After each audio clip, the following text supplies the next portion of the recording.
What's going on, everybody? Marvel the Cross 316 back with another comic book flashback. Today we are looking at Ultimate Spider-Man issue number 22, and today's title is Reflections of. And we see on the cover today the return of the Green Goblin.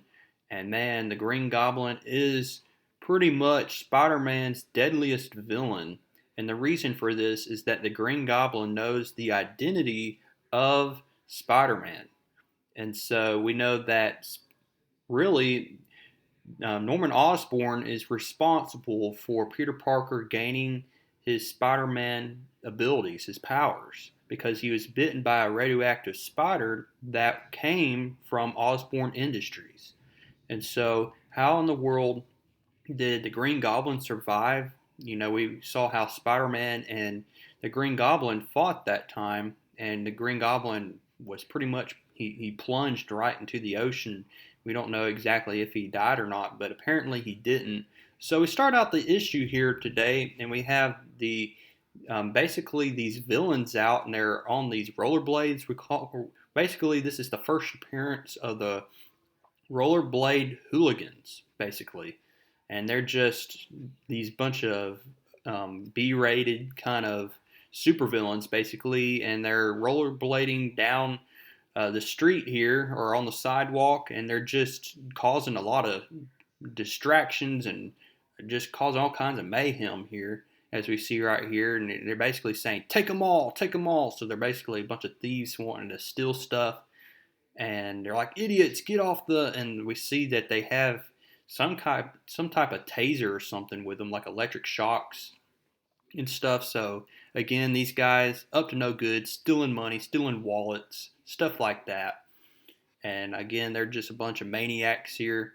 So who in the world is going to stop them? Well, it looks like Spider-Man is going to be able to stop the rollerblade hooligans here, as we see that one of them is trapped in a web net here. One is hanging upside down from this pole here. And then we're going to just see the absolute, utterly defeat of this rollerblade gang here. Spider-Man easily is going to take them down here, as we soon see. And he's like, "Really? I was in line at a Taco Bell, and you bunch of hooligans made me miss buying one great taco now." And so we see, once again, Spider-Man using all kinds of wisecracks here. Just, once again, a classic Spider-Man, as we see. And Spider-Man, once again, electrocutes this person as it's short wires here, electric shock. So all of them are about to be defeated when we got two more of them coming up from behind. Spider-Man uses his spider sense here and takes them down. He's like, "I'm a merchandising empire waiting to happen, and you can't even come up with a coherent group fashion statement." He said, "I'm not saying you have to put on the tights. Tights aren't for everyone, but by the looks of most of you, tights would definitely be a bad move. But if you expect to be taken seriously by guys like me, you're really going to have to work on your presentation." So everybody, his adoring public here, are giving him a big applause here. They're clapping for him, and he's like, "Oh crap, I gotta go to school now. I'm late for class." And so Spider-Man, as Peter Parker, late to class, jumps up on the rooftop of the school. And I mean, it is a hot summer day. The roof is hot. We see that he's late for his science class. They're discussing moles right here. And so we see that the professor is continuing to talk about science stuff. We see that Peter Parker is very quickly putting on his clothes here so that he can go to school. Mary Jane's wondering, where the heck is Peter? We see that Peter then goes into the school, and I mean, he is running to class, and he's running so fast that he opens the door and slides in and breaks some of these chemical, or basically these beakers here. And so they break on the ground. He's, "Oh, sorry, sorry." The teacher asks him, "Where have you been, Peter?" And he's like, "Peter, I asked you a question." Peter basically says, "I fell asleep." The professor asked him, "Well, we were discussing moles, Mr. Parker, and I asked, what is the value of this chemical equation?" And Peter says, Avogadro's number? The professor says, can you tell me how many moles of atoms are in 1 mole of methane? And so finally, Peter gives him the correct answer, 1 carbon and 4 hydrogens. And the professor says, yes, that's right. Very good, Mr. Parker. And so class ends after that, and we see that Mary Jane is going to then get with Peter Parker and just talk about what she witnessed on TV the other night as Spider-Man not only took down 1 but 2 supervillains. As we recall from last issue, he was able to defeat not only Dr. Octopus but also Kraven the Hunter. And we find out that Kraven the Hunter's TV show has been pretty much canceled. And Peter's surprised by that. And he's like, wow, he probably hates me big time now. And so again, Mary Jane is so proud of Peter. I mean, this is something she never thought she would see on live TV. And she knows the identity of Spider-Man. And Peter Parker's like, keep it down, keep it down. And she said, no one's going to hear us. And then Peter says, well, for that record, that was about as intense as it's ever gotten. And she's like, really? And he says, yeah. So they continue to walk out. It looks like Peter was late to eat his lunch because he was out swinging and, had to stop that rollerblade hooligan gang. And so they are then going to go to the football field and watch the football players practice their game. So Peter Parker and Mary Jane are going to go up into the bleachers, and this is where Peter Parker is basically going to reveal to Mary Jane that he's been grounded by Aunt May, because basically last issue, after defeating Kraven the Hunter, we see that Peter Parker returned back to home, and he was coming home at 3 in the morning.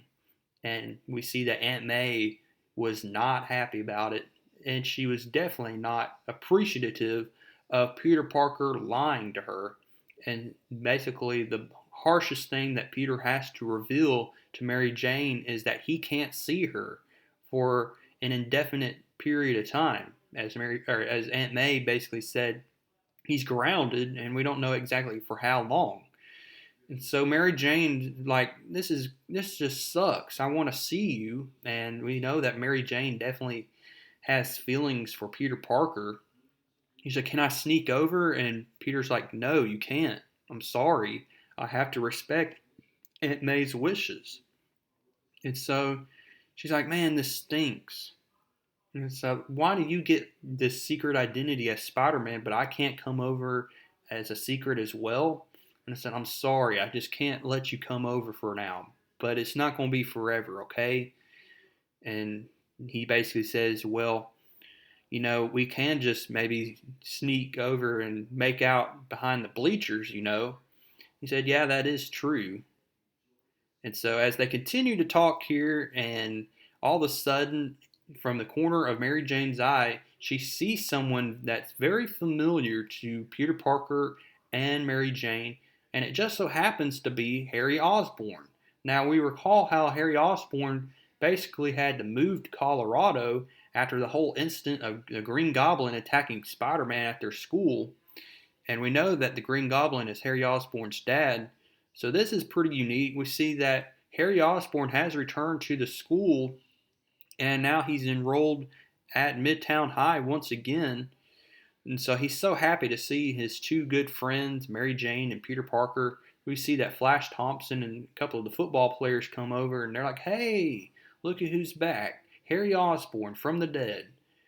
And we see that Harry Osborn actually is not happy to see Flash Thompson, as Harry Osborn reveals here in this issue that Peter and Mary Jane have been writing Harry Osborn ever since he left. And Flash Thompson's not been doing that. And then this is pretty much the hilarious part of the issue here, where basically Harry Osborn says, has he come out of the closet yet? Referring to Flash Thompson. And he said, so what are you talking about? And Gwen Stacy gets involved too. She's listening in on the conversation. Harry Osborn meets Gwen, as we'll soon see here. And he's like, stop it. Stop it. And he's like, you be quiet, serial killer lady, referring to Gwen Stacy here. He said, all I need is to listen to this from two geeks, a nut job and a serial killer. All y'alls can kiss my backside. And Mary Jane says, but guys first, right? And so finally, Harry Osborn meets Gwen, and we'll see later on in this issue that Harry Osborn's going to reveal to Peter that he definitely sees Gwen as a very attractive young lady. So we might see Harry Osborn go out with Gwen Stacy in the future issues of this series. So we finally reveal here, as we soon see, that Harry Osborn's going to tell Peter that he wants Peter to meet his dad. His dad's been asking for Peter Parker, and he wants Peter basically to come over after school to Harry Osborn's new place and talk with his dad. Now, this is pretty sketchy stuff because we know that Norman Osborn knows that Peter Parker is Spider-Man, and this is definitely taking Peter off guard here.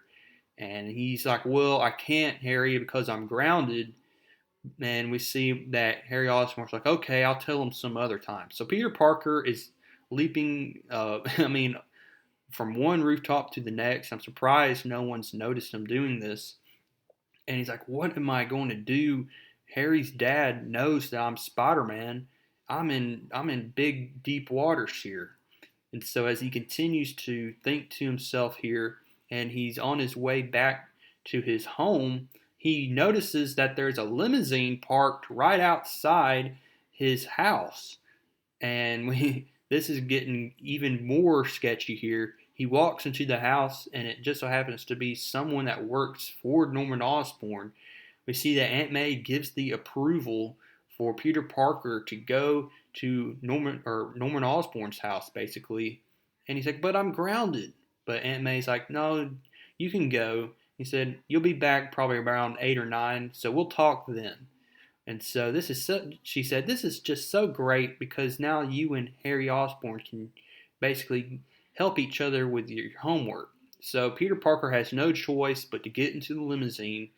And we see that the lady here is asking if he's ever been in a limo before. And Peter says, well, kinda. And so all of a sudden she gets on the phone and says, yes, yes. No, he's with me. Yes, sir. Hangs up the phone. Peter looks out the window and he thinks he just saw a glimpse of the Green Goblin. So this is not looking good here. So finally Peter arrives at, Harry Osborn's new place, and man, this place is just awesome looking. It is huge. It has elevators and everything. And so Peter Parker and Harry Osborn are in the elevator, and this is where Harry Osborn basically reveals to Peter Parker that Mary Jane is in love with Peter. And he's just so flabbergasted by this. He can't believe that Harry Osborn's revealed this information to him. And so they finally get up to the top floor here where they live, and he says, hey, I got to go catch up with my therapist real quick. He wasn't appreciative of me sneaking out like I did, but again, my dad really wants to see you, and he's in that room over there. And so here we go, the big encounter here. Peter Parker has not seen Norman Osborn since Norman was the Green Goblin. So Peter Parker walks into the room here, and he notices that it's a pretty expansive room here. We notice that the TV automatically comes on and it shows Spider-Man fighting Dr. Octopus here. And then we see that Norman Osborn comes out from the shadows, and he said, I've been watching this clip so many times this weekend, I thought I was going to burn a hole in my TV. And so finally Norman Osborn gets to the crux of the meeting. He says, so, you got it out of your system, I hope. Peter's like, got what out of my system? Then he clicks the TV on again, showing Peter Parker being bit by that radioactive spider. So Norman Osborn has not forgotten that Peter Parker is Spider-Man. He said, this Spider-Man crap, you're done. Peter's like, what are you talking about? He's like, look, it's all fun and games, kid. I like how you've been a big hero and stuff, but basically it's over, okay? I control you now. And so then Norman Osborn basically reveals how he's been able to revert back to his normal self, he shows him this, looks like an antidote or something, or some type of serum, and he injects himself as he claims that he's been evolved. He injects his neck with this serum and said, "This is how I changed into the Green Goblin." And he said, "Just 1 second." And so he starts to transform right in the midst of Peter Parker here. He rips his shirt off, and Norman Osborn's skin turns green, and he's now become the Green Goblin that he has feared the most. And this is how we end this issue, folks. So, what's going to happen next as Peter Parker is confronted by the Green Goblin? We're going to have to find all this out in issue number 23. So, I hope to see you there. And until next time, keep reading comics.